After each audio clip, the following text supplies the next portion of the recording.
नमस्कार दीक्षित साहब, आओ भाई साहब। आइए आइए भाई साहब, पहले आओ भाई, राणा जी को भी बुला लो। मोनू रणधीर राणा जी।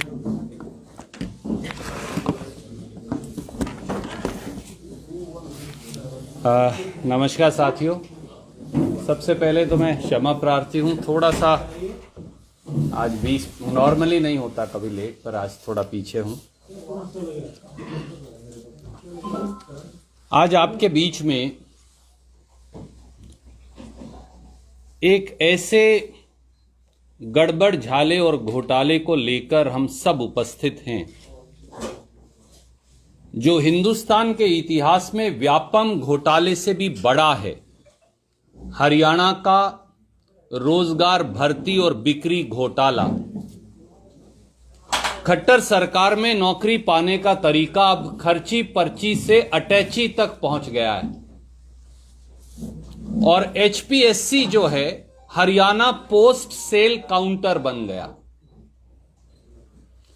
हरियाणा वासियों के सामने, हमारे नौजवान युवक युवतियों के सामने एक बात साफ है, खट्टर साहब बिना पर्ची बिना खर्ची के नारे लगाकर प्रदेश के लाखों करोड़ों नौजवानों को मूर्ख बनाते रहे और हरियाणा में नौकरियों की बिक्री की मंडी चलती रही। भाजपा जजप्पा सरकार में अब खर्ची भी विकास का टॉनिक पीकर अटैची बन गई है। 32 से अधिक पेपर लीक और भर्ती घोटाले को उजागर कर हम लगातार हरियाणा के युवाओं से होते अत्याचार को आपके माध्यम से जनता के सामने रखते रहे, परंतु सरकार हमेशा विपक्ष की बात को टालती रही। हरियाणा पब्लिक सर्विस कमीशन यानी हरियाणा पोस्ट सेल काउंटर के डिप्टी सेक्रेटरी और एचसीएस अधिकारी अनिल नागर, अश्वनी कुमार और अन्य की गिरफ्तारियों से साफ है कि हरियाणा में नौकरी भर्ती और नौकरी बिक्री घोटाला देश का सबसे बड़ा रोजगार घोटाला है। मुख्यमंत्री खट्टर साहब ने 3 जुमले रटे हुए हैं, मेरिट, पारदर्शिता और बिना पर्ची खर्ची। नौकरियां बिके, पर्चे लीक हों, खाली ओएमआर शीट भरी जाएं, रोल नंबर एक दूसरे के पीछे लगाए जाएं, पेपर में धांधली हो, पर खट्टर साहब जनता के सामने और पत्रकारों के सामने ये 3 जुमले उछालकर निकल जाते।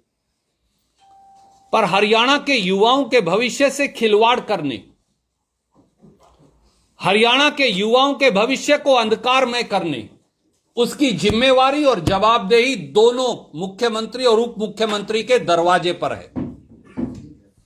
प्रदेश के युवाओं की मांग है और प्रदेश के युवाओं की ओर से मैं आज सिलसिलेवार 7 बिंदु लेकर उपस्थित हूं कि प्रदेश के युवाओं को इन 7 सिलसिलेवार बिंदुओं का खट्टर साहब जवाब दें।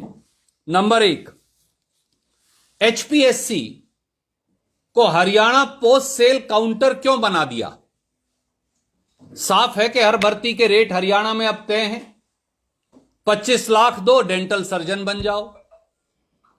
20 लाख दो, एचसीएस का प्रिलिमिनरी पेपर पास कर जाओ।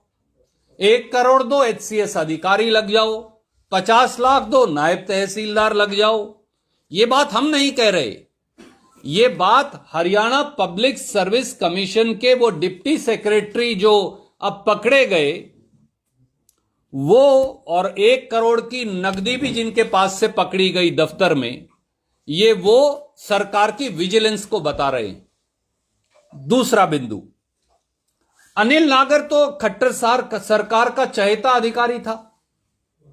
अगर मैं ये कहूं कि एक तरह से गठबंधन का प्रतिनिधि था तो शायद गलत नहीं होगा। चौटाला सरकार में 2004 में अनिल नागर की भर्ती हुई और 2016 में खट्टर साहब ने उसे ज्वाइन करवाया। हरियाणा बोर्ड से लेकर हरियाणा पब्लिक सर्विस कमीशन तक अलग अलग महत्वपूर्ण पदों पर केवल 4 साल की सीनियरिटी वाला यह अधिकारी रहा। साथियों, यह बिना किसी बड़े आशीर्वाद के संभव नहीं। सवाल तो यह है कि आईएएस स्तर के एचपीएससी के सेक्रेटरी को दरकिनार करके सभी महत्वपूर्ण भर्तियों का प्रबंधन और सीक्रेसी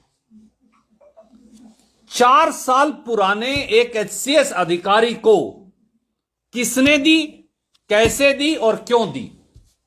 सवाल बड़ा सीधा है।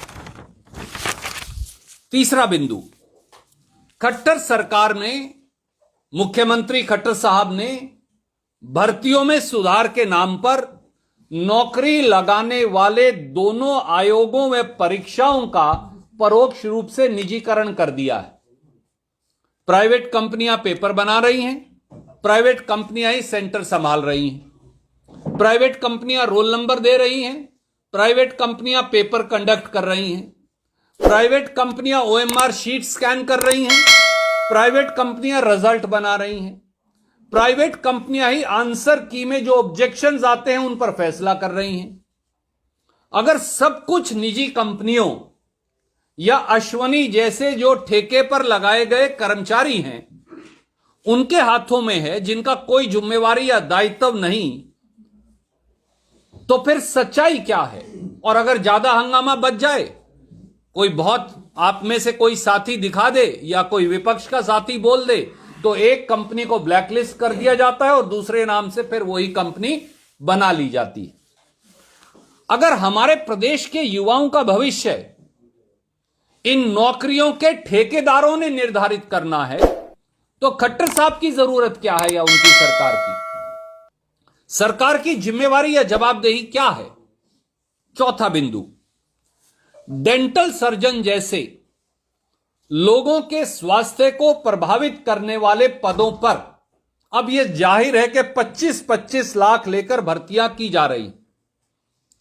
8 ओएमआर शीट में तो उत्तर भरने का कबूलनामा तथाकथित तौर से इसने नागर ने ही स्वीकार कर लिया, और वो कहते हैं कि अश्वनी ने भी स्वीकार किया और विजिलेंस टीम को भी दे दिया। सवाल यह है कि कितनी और ओएमआर शीट इस प्रकार से भरी हुई होंगी? ये तो वो हैं जो कबूल हो गई या पकड़ी गई, कितनी और ओएमआर शीट भरी हुई होंगी? क्या इनके साथ मिले कंपनी के दूसरे लोगों को हिस्सा नहीं पहुंचा होगा? नौकरी रिश्वत कांड का यह पैसा खट्टर सरकार में किस किस सफेदपोश और अधिकारी तक पहुंचा, सवाल यह है जिसका कोई जवाब ही नहीं देता। पांचवां पहलू, एचसीएस जैसी प्रदेश की सबसे बड़ी नौकरी की भर्ती में भी 24 कैंडिडेट्स के रोल नंबर अनिल नागर के पर्स से निकले। इनमें से 6 पास हुए, 7 टॉपर्स की लिस्ट में, बाकी पर जांच चल रही है। यह सब ओएमआर शीट के खेल से हुआ। डिप्टी सेक्रेटरी अनिल नागर का यह खुद का कबूलनामा है, आपने यह छापा है, मैं भी नहीं कह रहा।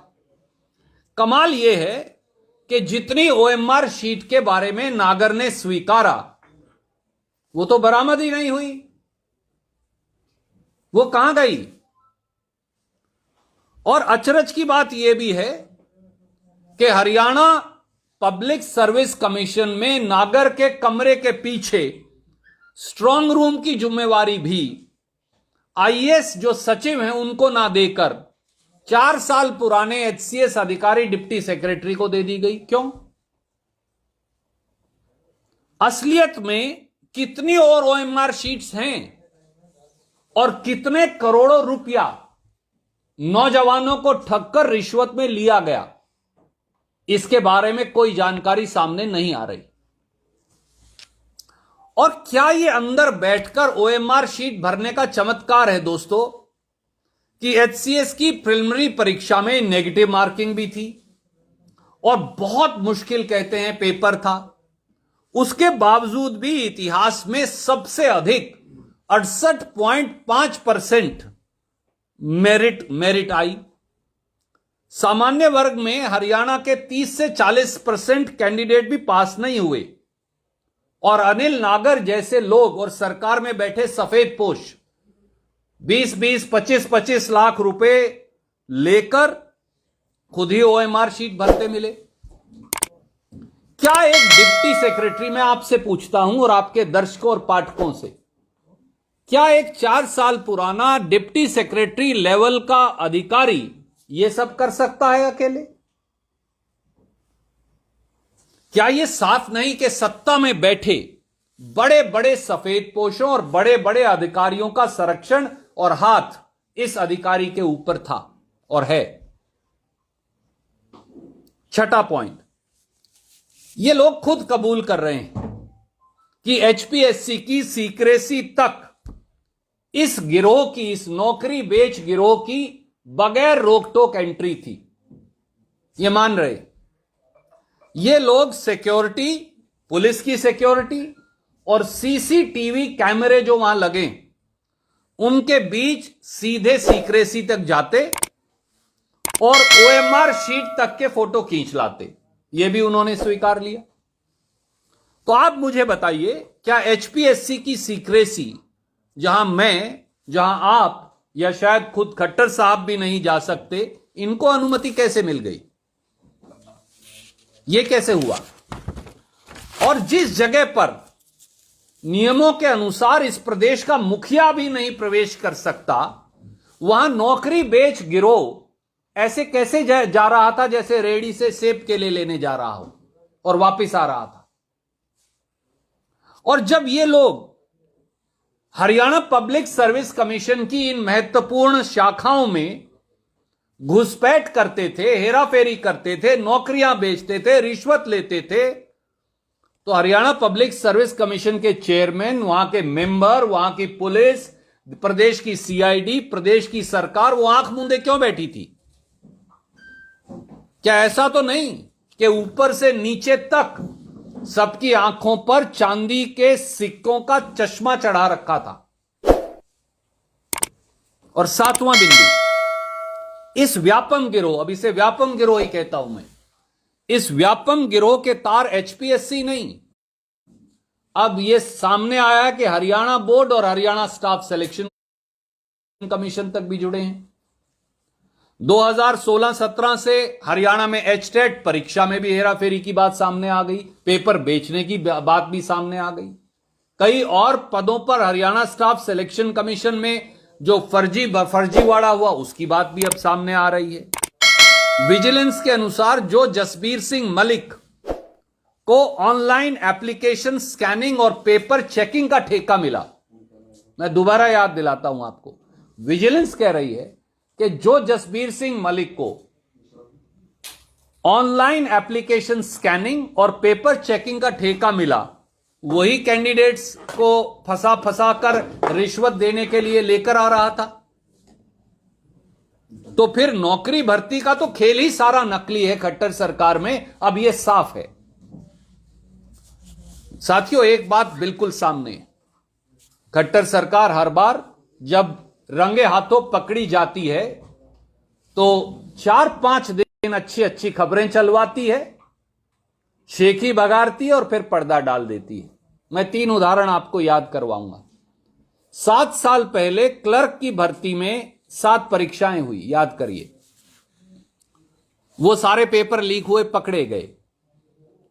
जुड़ाव कहां मिला?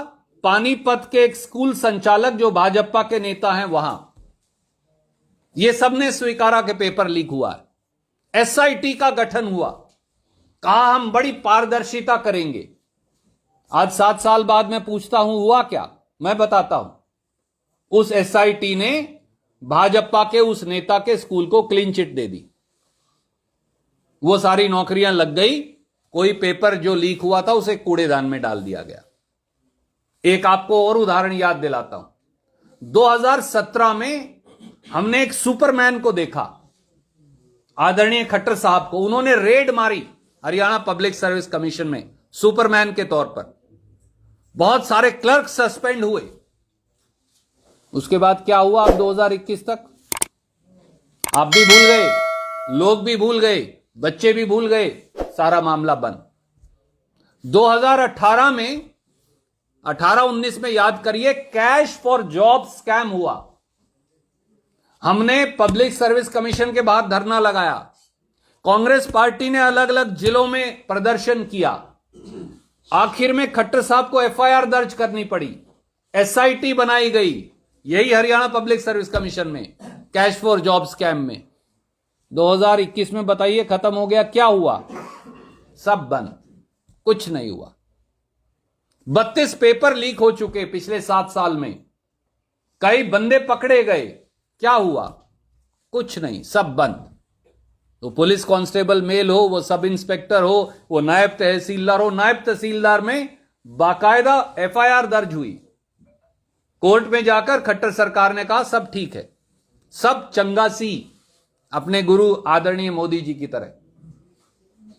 एक बात इसलिए साथियों साफ है कि न तो एचसीएस अनिल नागर और न ही अश्वनी शर्मा इस घोटाले की आखिरी कड़ी है। इसकी कड़ी ऊपर जाती है, ऊपर, और वो ऊपर कहां तक पहुंच रही है उसकी जांच करना होना और करना आवश्यक है। इसलिए नौकरी बेचने के इस खेल ने हरियाणा के युवाओं के भविष्य को खा खाकर दीमक की तरह खोखला बना रखा है। हमारी 5 सीधी मांग है। Number 1, Haryana staff selection commission और हरियाणा पब्लिक सर्विस कमीशन को बगैर देरी बर्खास्त किया जाए ताकि एक निष्पक्ष जांच हो सके। नंबर 2, जिन भर्तियों की परीक्षाएं हरियाणा स्कूल एजुकेशन बोर्ड में या फिर हरियाणा पब्लिक सर्विस कमीशन में अनिल नागर की पोस्टिंग के दौरान हुई है, उन सारी भर्तियों को और एग्जामिनेशंस को रद्द किया जाए। नंबर 3, हरियाणा के इस नौकरी बिक्री व्यापम घोटाले की जांच पंजाब हरियाणा हाईकोर्ट के मुख्य न्यायाधीश की देखरेख में एक एसआईटी करे। An investigation monitored by the Chief Justice of Punjab and Haryana High Court by an SIT directly monitored by him। ना कि हरियाणा सरकार की एजेंसियां करें, जिनका रिकॉर्ड मैंने आपको पिछले 7 साल का बता दिया, ताकि निष्पक्ष जांच हो और कौन से सफेद पोश हरियाणा के बच्चों के भविष्य को बेचकर अपनी जेबें भर रहे हैं और ये रिश्वत कांड चला रहे हैं, उनके चेहरे जनता के सामने आ सके। चौथी मांग, हरियाणा पब्लिक सर्विस कमीशन और हरियाणा स्टाफ सिलेक्शन कमीशन का पुनर्गठन हो। कोई भी नई भर्ती करने से पहले जो एक्सपर्ट्स हैं उसके लिए एक्सपर्ट्स का सुधारों के लिए एक पैनल बनाया जाए, उस पैनल की रिकमेंडेशन सार्वजनिक की जाए और उनकी फिर अनुपालना या उसका क्रियान्वयन किया जाए। और 5वीं मांग, खट्टर साहब हरियाणा के युवाओं से माफी मांगें जिन्हें आप बिना पर्ची बिना खर्ची के नारे देकर 7 साल से मूर्ख बना रहे हैं। कोई प्रश्न आप पूछना चाहें तो स्वागत है। संदीप जी, यस, हाँ बंद साहब। मुख्यमंत्री जी अक्सर कहते हैं जब ये स्कैम की बात आती है, कहते भी कांग्रेस गवर्नमेंट के दौरान भी भर्तियों में घोटाले होते थे, कांग्रेस दबा देती थी, हम खुद पकड़ के उजागर कर देते। आदरणीय मित्र, सच्चाई यह है कि सावन के अंधे को सब कुछ हरा हरा दिखता है। खट्टर साहब अपनी सरकार में नौकरी भर्ती व्यापम घोटाले को दबाने के लिए 3 जुमले उछाल देते हैं। मेरिट, पारदर्शिता, बिना पर्ची बिना खर्ची। मैंने आपको 5 उदाहरण दिए इसलिए ताकि आप अगर मुझसे सवाल पूछे तो आपके पास ठोस फैक्ट्स हो। क्लर्क भर्ती घोटाले में एसआईटी बनाई खट्टर साहब, आपने कहा मैं बड़ी पारदर्शिता से काम करूंगा, सबको सजा दूंगा। आपने भाजपा के उस स्कूल संचालक को क्लीन चिट दे दी। आपने खुद पब्लिक सर्विस कमीशन पे रेड मारी, कई लोगों को दोषी पाया, सस्पेंड किया, आपने सबको बहाल कर दिया। बाद में कैश फॉर जॉब स्कैम पकड़ा गया, एफआईआर दर्ज हुई, हमने प्रदर्शन धरने किए, युवाओं ने प्रदर्शन किए, आपने आज तक किसी को सजा नहीं दी। 32 पेपर लीक हो गए, आज तक कोई आदमी जेल में गया? ये पेपर बेच कौन रहा है? क्योंकि अगर कांग्रेस के समय में यह नहीं था और आज है, तो आप केवल यह कहकर के तब उजागर नहीं हुआ और आज उजागर हो रहा है। 7 साल से आपकी सरकार है, आप पकड़कर अंदर कर दीजिए। दिल्ली में आपकी सरकार है, हरियाणा में आपकी सरकार है, सीआईडी आपके पास है, पुलिस आपके पास है, आईबी आपके पास है, ईडी आपके पास है, सीबीआई आपके पास है। अगर 10 साल में कांग्रेस में कुछ हुआ है नौकरी में तो बताइए ना। उनका तो कहना है कि नोटिस में आते ही पर्चा दर्ज कराते हैं, हम जांच शुरू करवा देते हैं। इसीलिए बंसल साहब मैंने कहा, केवल शब्दों के मायाजाल से काश खट्टर साहब उस मां बाप की या उस युवक युवती की हरियाणा के दुख तकलीफ और पीड़ा समझ सकते, जिसने अपने बच्चे को पढ़ाया, MA, PhD, BEd, BSc, MSc. उस बच्चे ने फिर प्राइवेट संस्थाओं में जाकर कोचिंग इंस्टीट्यूशन से तैयारी की, लाखों रुपया फिर खर्चा, दिल्ली भेजा, चंडीगढ़ भेजा, फरीदाबाद, गुड़गांव भेजा, और फिर जब वो पेपर देने गए तो उनके भविष्य को सिक्कों के अंदर बेच दिया गया, मंडी में जैसे सब्जी और फल बेचते, नौकरियों की मंडी लगाकर बेच डाला गया। उस बाप पे मां पर क्या गुजरती होगी खट्टर साहब, काश आप समझ सकते, काश आप ये जान पाते कि उस युवक या युवती पर जो हरियाणा का है, जिसके हक मारकर आप नौकरियों की मंडी में यहां नौकरियां बिक रही, उन पर क्या बीतती होगी। केवल शब्दों के मायाजाल से सच्चाई नहीं बदलेगी। तो सुरजेवाला साहब, आपको जो आपकी प्रेस कॉन्फ्रेंस का लबर जवाब है, आपका ये आक्षेप है जो आपकी बात से निकला, उसको कलेक्ट कर देना अगर आक्षेप नहीं है जी, कि ये खाली नागर नहीं कर रहा था, ये तो पूरा ऊपर से लेकर नीचे तक प्लान वे से नौकरी बेची जाती है, आप ये कहना चाह रहे हैं? जी बिल्कुल। नौकरी भर्ती व्यापम घोटाला केवल एक 4 साल पुराना एचसीएस अधिकारी नहीं कर सकता। इसमें बड़े से बड़े पद पर बैठे सफेद पोशों का, उन लोगों का जिन्होंने एचपीएससी के चेयरमैन, मेंबर्स और अधिकारी लगाए उनका, और उन सब का जो इस सारे नौकरी भर्ती घोटाले में शामिल हैं, उनके चेहरे सामने आने चाहिए। 7 साल का खट्टर सरकार का रिकॉर्ड है। 4 दिन की चांदनी फिर अंधेरी रात, 4-5 दिन खबरें चलेंगी, शेखी बघारी जाएंगी, अंधभक्त जो हैं वो ये कहेंगे कि हमारी सरकार में पकड़े गए, और उसके बाद उसको बंद कर दिया जाएगा। इसी से मैंने आपको नायब तहसीलदार का, माफी चाहूंगा एक लाइन और जोड़ूंगा, नायब तहसीलदार का उदाहरण दिया। नायब तहसीलदार में जो हेराफेरी हुई आप सब जानते हैं, आपने लिखी, बाद में शपथ पत्र देकर खट्टर साहब ने हाई कोर्ट में कहा कि सब ठीक है, कुछ हुआ ही नहीं। आज तक क्या 32 नौकरियों में पेपर लीक भर्ती घोटालों में क्या एक आदमी को सजा मिली? क्या ये अपने आप हो रहे हैं?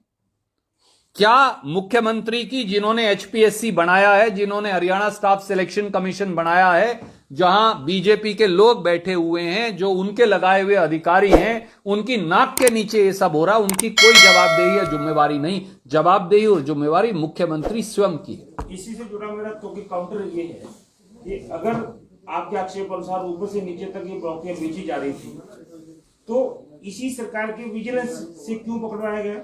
एक और आदरणीय मित्र ने भी ये सवाल पूछा, और मैंने इसलिए आपको 6 उदाहरण दिए, मैं दोहराकर आपका समय नहीं लूंगा।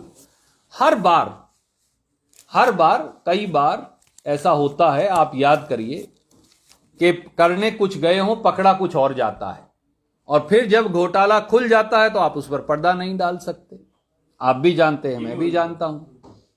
किसी ने शिकायत की, कोई छोटी मोटी, वो गए, उसके लिए थे, पूरा का पूरा जो नौकरी बेच तंत्र है उससे ही पर्दा उठ गया। ये तो अचानक आ गया गले में। हाँ। और इसी प्रकार से कैश फॉर जॉब स्कैम आया था।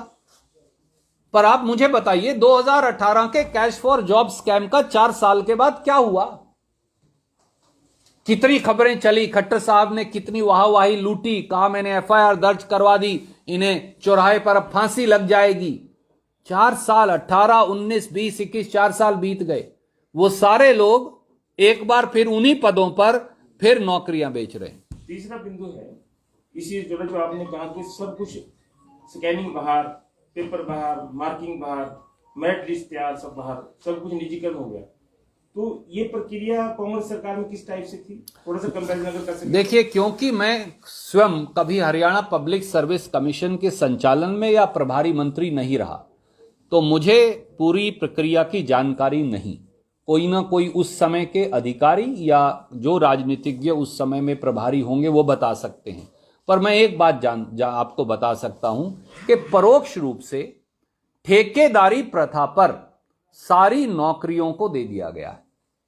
यानी आयोग अब नहीं है, आयोगों ने आगे ये नीचे दे दी। पिछली बार भी जब पेपर लीक हुआ और मैं आपके सामने रखने आया और मैंने ओएमआर शीट, आप सबको याद है ओएमआर शीट घोटाले के बारे में मैंने कितनी बातें कही। खट्टर साहब ने कहा कभी कोई ओएमआर शीट स्कैन ही नहीं हो सकती, उसमें तो कोई भर ही नहीं सकता, ये जवाब था।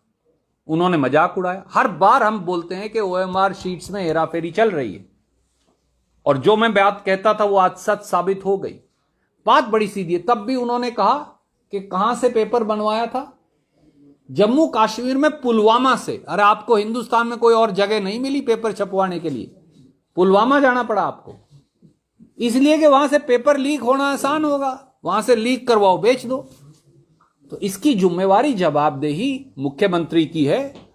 अब जो सुई है वो सीधे उनके दरवाजे के ऊपर है, भाजपा सरकार के दरवाजे पर सुई है। और ये मैं नहीं कह रहा, ये गलती से या जाने अनजाने में पकड़ी गई विजिलेंस की जांच से सारे तथ्य सामने आ गए। हम जब कहते थे तो आप भी नहीं मानते थे। कई बार जब मैंने सब इंस्पेक्टर पुलिस में, कांस्टेबल में ओएमआर शीट का मामला उठाया तो एक दो साथियों ने तो उसे माना, बाकी साथियों ने कहा कि नहीं, ओएमआर शीट थोड़ी फालतू आ सकती है या कुछ हो सकता है, ये तो 2 महीने पुरानी बात भी नहीं है। 2 महीने बाद सारी बात वही सामने आ गई। तो इसलिए ये जांच मुख्यमंत्री नहीं कर सकते, बिल्ली दूध की रखवाली नहीं हो सकती।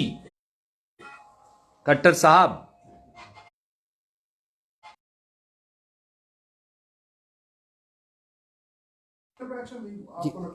मेरे साथी 2 चीजें बड़ी